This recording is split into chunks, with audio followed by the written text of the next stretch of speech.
23-year-old student, a woman of my age.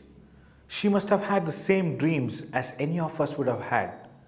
And it was December 16th, 2012, which shattered her dreams, made her no more. An incident that shook the whole nation. An incident that questioned the presence of humanity. An incident that gave a new definition for the word brutality. An incident which made us think, is India really a safe place for our mothers, daughters or sisters to live in? There's so much anger, so many questions. It's just not me. It's the reaction of the whole nation.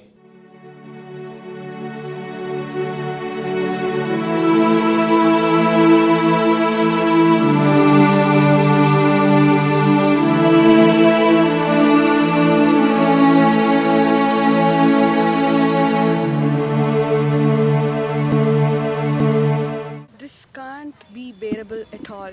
It's very bad, when a girl is affected to this much, it's really bad. This whole society is just watching it. What, after just 1 or 2 months, it's going to be entirely different. It's, people will forget this, and this is not going to be a talk and all. Today we are coming here, it's just for the sake. I can only say this.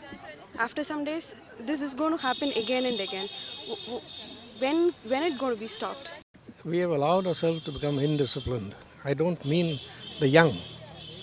I mean our age group, have had the best of life, but we are not giving it back to the people who deserve it today.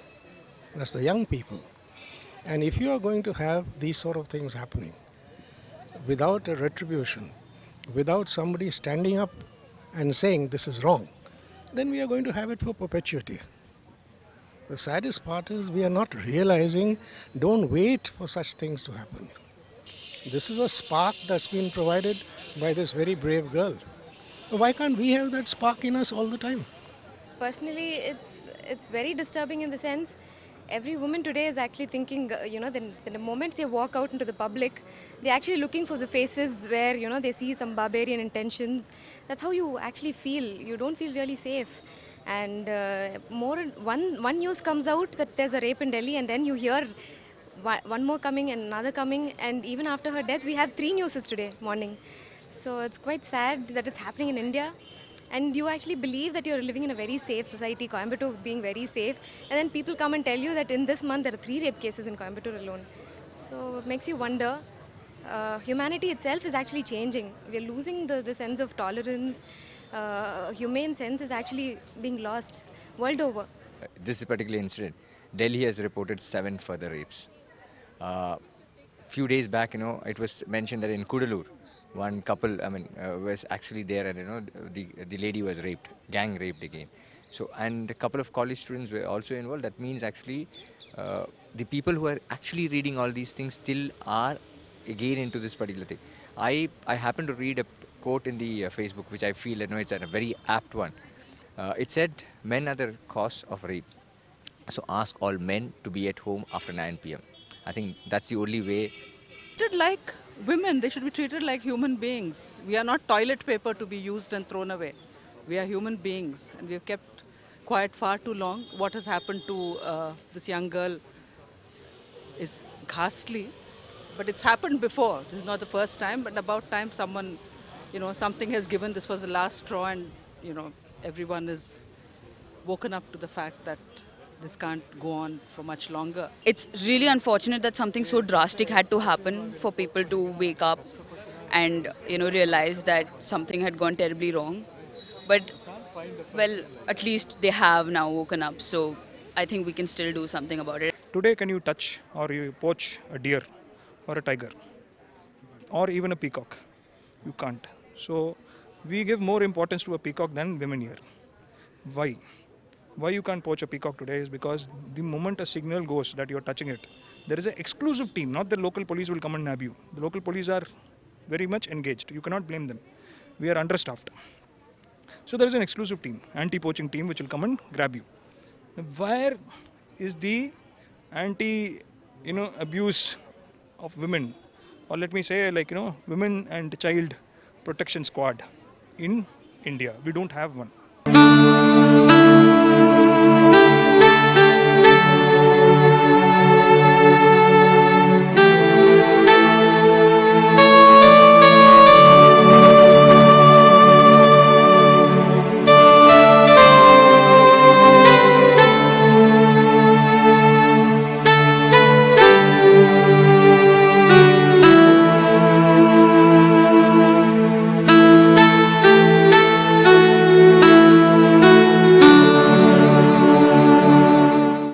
all know what we have been through, what Nirbhaya has been through, and it really is something that can happen to any one of us.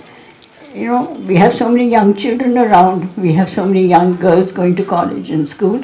It's something that could happen to just anybody in our lives. I know our maids are always suffering, and we always take it for granted, okay, it won't happen to anybody else, but it's happened to a student who's a paramedic. So you see, we are waking up now, after the poor child is dead. So it's up to us now to do things like Archana just mentioned in our own lives, to bring violence down in every aspect of our lives. I can't say anything more. They should be killed. There's nothing else that can happen to them, and they should be tortured and killed. That's what I think. Chopping down the... I think they should be tortured, absolutely. I mean, there should be absolutely no mercy, no bail, no, no certain years of imprisonment. It should just be death straight away. There should be absolutely no mercy shown to them. And I don't think they should get away scot-free at all. At all. They don't deserve to live. Capital punishment. They should be hanged, and that should be made mandatory. Once proved, they should be hanged. There should be no mercy petition. There should be no delay. They need to be left out. They need to be left out to the public and let them do whatever they want to. It's like you just keep them in India. The culprits are someone who are like the safest people over here. That's something that is completely wrong. And these people, they take so good care of them that and there's just nothing done to them. They should be just left out and then let the public do what they want to. So that's something that you need to really let that happen. அவங்கள வந்துட்டு army people கிட்ட ஒப்படைச்சிடணும். Army பீப்புளோட ட்ரீட்மெண்ட்டே ரொம்ப டிஃபராக இருக்கும். அவங்கள வந்துட்டு day by day அவங்கள வந்துட்டு என்ன பண்ணுவாங்கன்னா சித்திரவதை பண்ணுவாங்க, டார்ச்சர் பண்ணுவாங்க, ஹெல்லை விட மோசமான வழி அவங்களுக்கு காட்டுவாங்க. ஸோ அது மூலமாக அந்த பொண்ணு அனுபவித்த வழி, அதாவது நம்ம சிஸ்டர் அனுபவித்த வழியை அவங்க பார்க்கலாம். கடைசியில் தான் உயிர் போகணும். Killed. Definitely killed. Because if Damini was there, she would have definitely wanted that. So on behalf of Damini, we have to do that. 6 people have to be killed, definitely. So tomorrow there won't be another Damini dying in such a brutal way. It wasn't just rape. It was much more than rape. It was, even an animal wouldn't do that. I'm just worried about my children's future. Whether I'll be able to give a good society to live in. That's where my worry is. So every parent has to think that whether they're going to give a good society to the children, which I feel is the biggest asset than the monetary or other things which we are going to give for your children. A society, a livable society, is the greatest asset any parent could give for the children to take on from him. I think for the first time when I saw and I read the reports, I felt for the first time that maybe I'm ashamed to be an Indian. I was so proud of being an Indian once, but not anymore. The kind of thing that has happened, very, very bad, very sad. We call our country a motherland, our language our mother tongue. We even name the rivers after them. So much of love, so much respect, so much importance. Is it all fake? Or is it just the words to be used in books? It's on us to decide.